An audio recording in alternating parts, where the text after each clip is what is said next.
Bonjour à tous. Vous ne trouvez pas que l'économie politique semble être de loin une chose très complexe, dont les implications ont des conséquences qui peuvent paraître imprévisibles? Mais est-ce vraiment complètement imprévisible? Ou existe-t-il des processus et des réalités économiques prévisibles? Aujourd'hui, dans cet épisode de Basique, on va s'intéresser à ce qu'est l'économie politique, grâce au livre de Thomas Sowell, Basic Economic.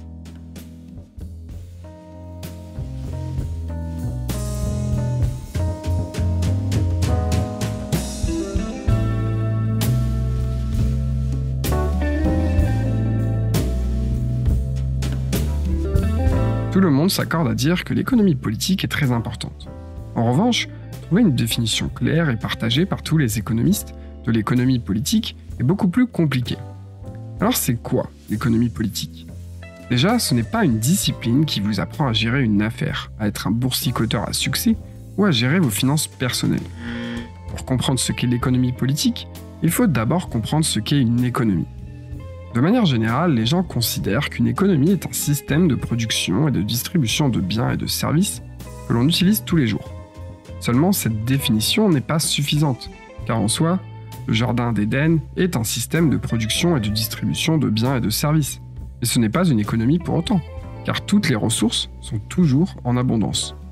Une bonne définition de ce qu'est l'économie politique a alors été donnée par un célèbre économiste anglais, Lionel Robbins. Pour lui, l'économie politique correspond à l'étude de l'utilisation de ressources rares qui peuvent avoir des utilisations multiples. Mais qu'est-ce que ça veut dire une ressource rare? Qu'est-ce qu'on entend par rare? Il y a à peu près 150 000 tonnes d'or dans le monde et son prix au kilo en 2022 est de l'ordre de 55 000 €. Le platine est beaucoup plus utile que l'or, et si on regarde les réserves de platine disponibles, on constate qu'elles sont bien plus faibles, environ 15 000 tonnes. Alors que le prix d'un kilo de platine est de l'ordre de 35 000 €. Donc le platine a beau être plus utile que l'or et plus rare, il n'est pas pour autant plus cher. Avec cet exemple, vous voyez bien que quand Robbins parle de ressources rares, il ne parle pas simplement de ressources dont la quantité est limitée. Alors qu'est-ce que rare veut dire? En économie politique, un bien ou un service est rare quand la demande pour ce bien ou ce service est bien plus importante que l'offre présente. Imaginons une famille de classe moyenne. Elle peut, dans la majorité des cas, subvenir à ses besoins essentiels. Pour autant, elle ne gagne pas nécessairement assez pour avoir accès à la propriété, pour acheter une voiture neuve ou pour aller en vacances à l'autre bout du monde. Elles n'ont pas forcément les moyens pour tout ce qu'elles désirent, et composer avec ça peut même amener à des difficultés financières à la fin du mois. Elles sont contraintes par leur budget. En fait, ce n'est pas vraiment leur budget qui les contraint, mais la réalité. Il n'y a jamais assez de biens et de services pour satisfaire les envies de tout le monde. Il y a beaucoup moins de propriétés, ou de voitures neuves, ou d'opportunités de voyage, que de gens qui veulent ces biens ou ces services. C'est ça la vraie contrainte, la réalité du manque d'offres par rapport à la demande, et c'est ça le sens de la rareté en économie politique. Et c'est vrai quel que soit votre niveau de revenu. Car comme on dit, dès que les gens gagnent assez d'argent pour vivre confortablement, ils veulent vivre de manière extravagante. Même les millionnaires peuvent avoir du mal à finir leur fin de mois s'ils essayent de vivre comme des milliardaires. Donc la première étape pour comprendre l'économie politique, c'est de comprendre cette notion de rareté. La seconde étape, de comprendre ce que veut dire utilisation multiple dans la phrase « L'économie politique correspond à l'étude de l'utilisation de ressources rares qui peuvent avoir des utilisations multiples ».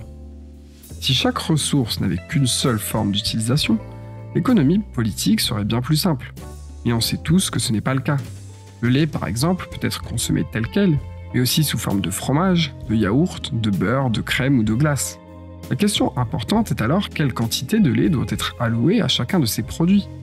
Et cette question est valable pour toutes les ressources. Toutes les économies doivent répondre à cette question. Elles le font toutes d'une manière ou d'une autre, que ce soit efficacement ou non. L'économie politique, c'est répondre à cette question de la manière la plus efficace possible. Une bonne allocation des ressources est d'ailleurs le facteur principal d'une économie prospère.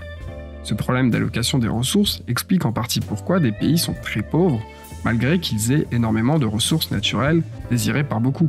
Mais aussi pourquoi des pays comme la Suisse ou le Japon ont des standards de vie très hauts, malgré une absence de ces dites ressources naturelles.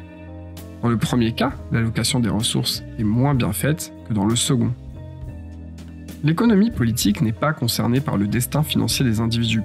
Elle est concernée par le bien-être matériel de la société dans son ensemble. Elle montre les relations de cause à effet impliquant les prix, l'industrie et le commerce, le travail et la rémunération ou la balance commerciale internationale. Et tout ça dans le but de voir comment cela affecte l'allocation des ressources rares d'une manière qui élèverait ou abaisserait le niveau de vie du peuple dans son ensemble. Les décisions économiques n'ont d'ailleurs pas besoin d'être en rapport avec la production pour être essentielles. Quand une équipe médicale arrive sur un champ de bataille pour soigner les blessures des soldats, elle doit prendre une décision économique en allouant du temps et des médicaments de la manière la plus efficace possible. Ils n'ont pas des moyens infinis, que ce soit en personnel, temps et matériel, et sont donc obligés de faire des choix. Peut-on soigner tous les soldats blessés? Quel soldat faut-il soigner en priorité? Quel soldat peut attendre? La plupart d'entre nous refusent ne serait-ce que de penser à la réalité que ces choix puissent exister.